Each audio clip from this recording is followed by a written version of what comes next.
কি দেখতে পাচ্ছেন? দেখতে পাচ্ছেন নারায়ণ বিশ্রাম করছে আর তার লক্ষ্মী প্রিয়া তার চরণ সেবা করছে। এই দৃশ্যটি দেখতে পাচ্ছি। কি আমি কোথায় আসলাম? আমি কি দেখতে পাচ্ছি? এই যে গোলকধারী হরিণ, হরিণ পদ পদ সেবা করছে শ্রী লক্ষ্মী। না, আমি কি দর্শন পেলাম? ভগবান, আমি কোথায় এসে উপস্থিত হয়েছি? না না না, মা মা মা যে আমার যে বাক্য দিয়েছে, মায়ের কথা জানি পালন করতে পারবো না। আমি ফিরে যাই। মা গো, পারবো না।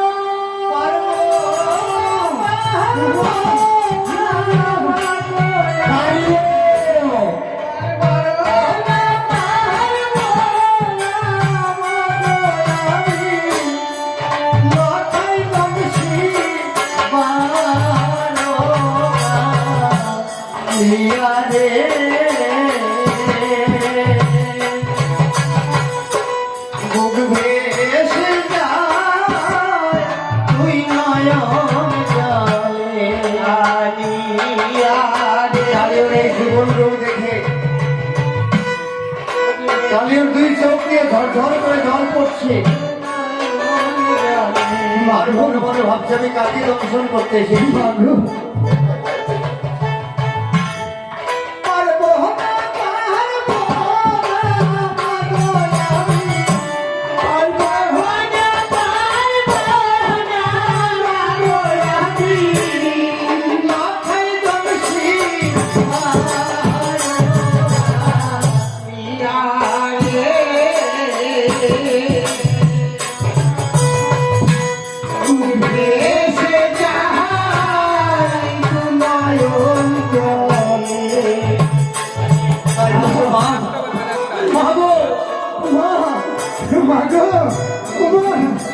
আমি পারবো না মা, পারবো না।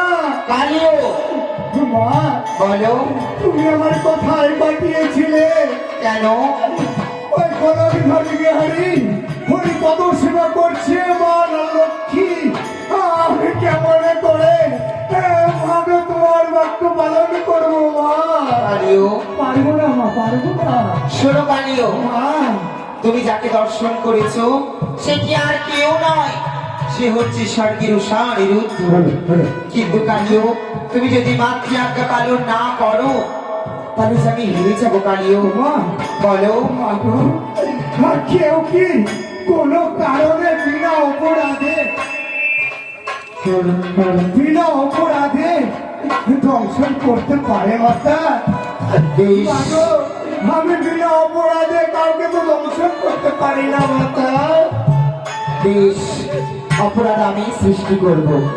এই আমার শরীর থেকে কিছু ময়লা তৈরি মশা সৃষ্টি করলাম, সেই মশা দিয়ে কামড়াবি লক্ষ্মীন্দরের পদে, সেই পদাঘাত করবি তোমার মস্তকে।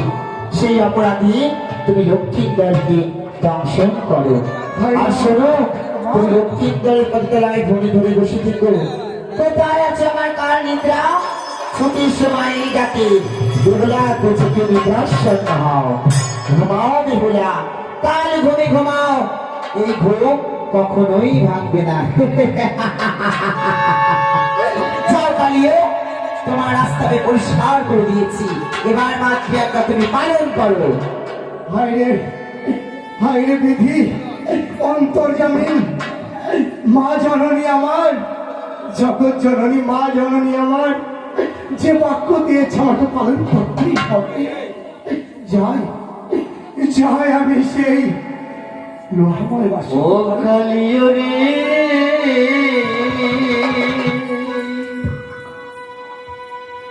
বুক ভেসে যায় তুই নয়ন জলে রে,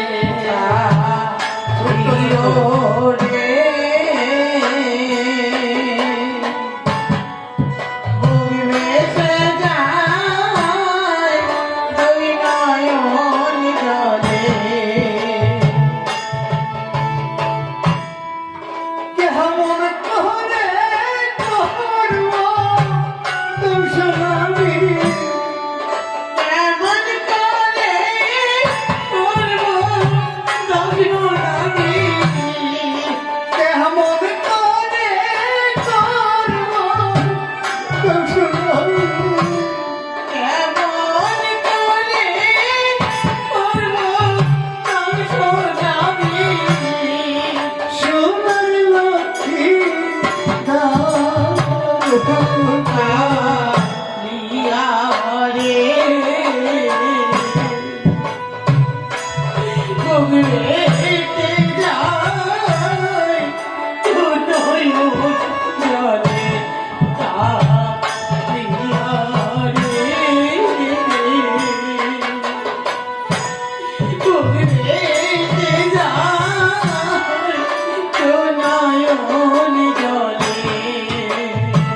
এইভাবে কান্না করতে করতে কালিও আবার যাচ্ছে সেই সাঁওতালি পর্বতে। মায়ের আদেশ তাকে পালন করতে হবে। পুনরায় সেই আমার বাসর ঘরে প্রবেশ করেছে, চারিদিক দিয়ে ঘুরছে।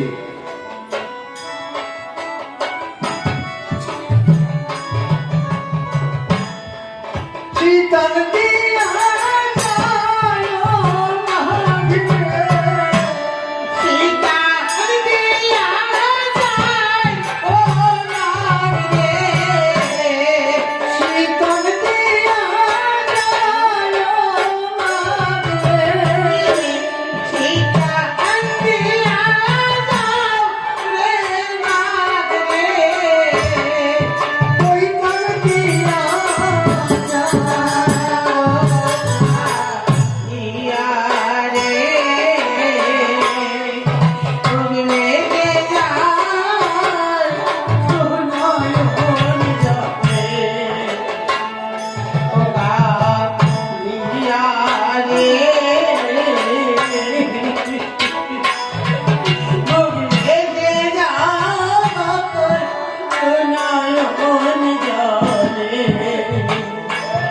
চারিদিকে ঘুরে ঘুরে দেখতে পাচ্ছে বেহুলার চুলের গুছা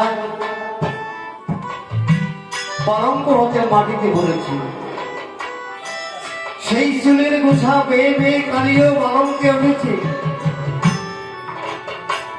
পালঙ্কে উঠে লক্ষ্মীন্দরের পায়ের কাছে গিয়ে চুপটি করে বসে আছে। কিন্তু মায়ের সৃষ্টি করা যে মশা, সেই মশাই যখন লক্ষ্মীন্দরের পায়ে কামড় দিয়েছে, লক্ষ্মীন্দর পা ঝাড়া দিয়েছে। যখন লক্ষ্মীন্দর পা ঝাড়া দিয়েছে, সেই লাথি লেগেছে কাল নাগের গায়ে। তাই কালনাগ বলছে,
আবার যখন মশাই লক্ষ্মীন্দরের পায়ে কামড় দিয়েছে, লক্ষ্মীন্দর আবার পা ঝাড়া দিয়েছে।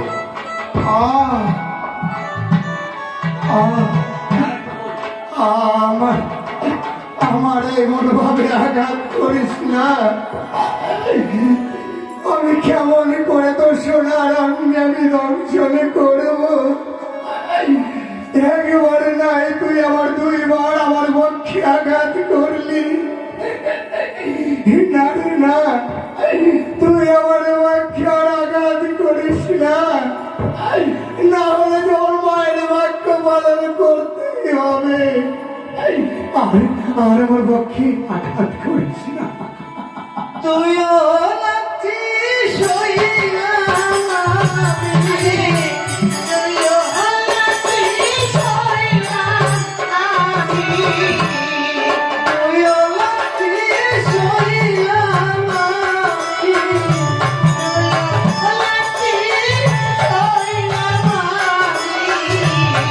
ধর্মের দিকে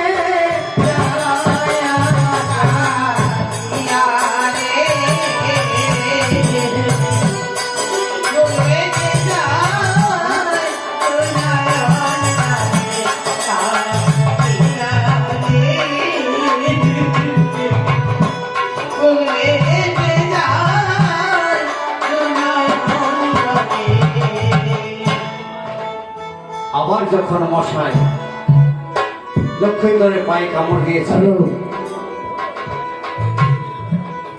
আমার লক্ষ্মীন্দর পা ঝাড়া দিয়েছে।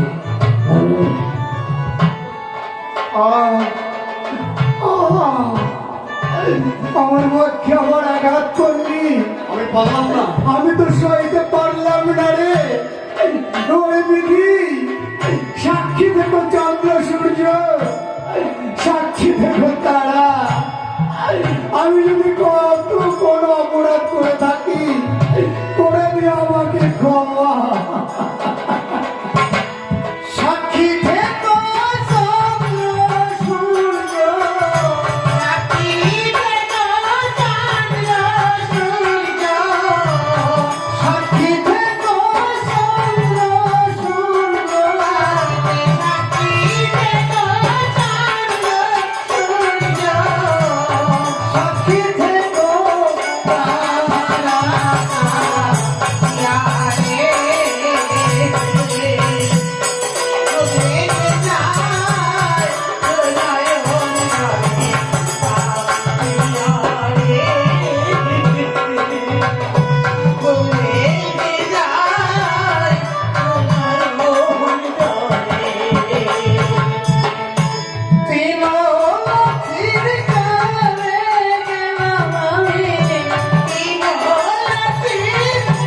জয় কালিও।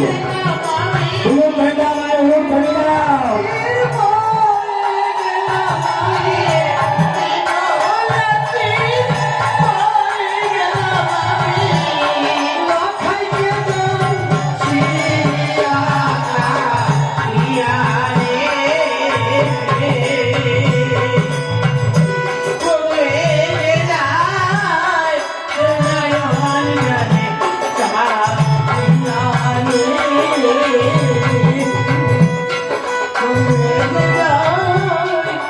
তারপরে কালীও দংশন করেছে, লক্ষ্মীন্দরের যন্ত্রণায় চিৎকার করে উঠেছে। বেহুলা, বেহুলা, সেই দেখছে কালীও যাচ্ছে সেই ছিদ্র দিয়ে। তাই বীর দর্পণ ছিল হাতের কাছে, সেই দর্পণ ছুঁড়ে মেরেছে। যখন দর্পণ ছুঁড়ে মেরেছে, কালীর লেজ কেটে সেই বাসর ঘরে রয়ে গেছে। বেহুলা, ও বেহুলা, বেহুলা, ওঠো, ওঠো বেহুলা।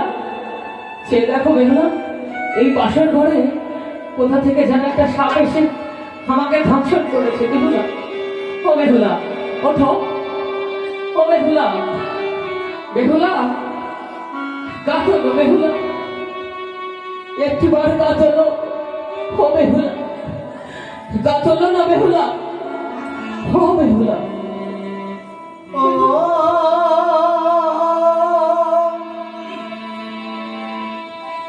বেহুলা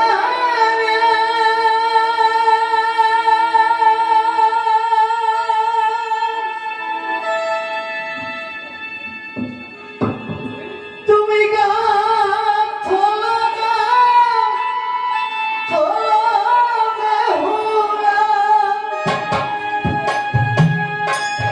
তুমি কত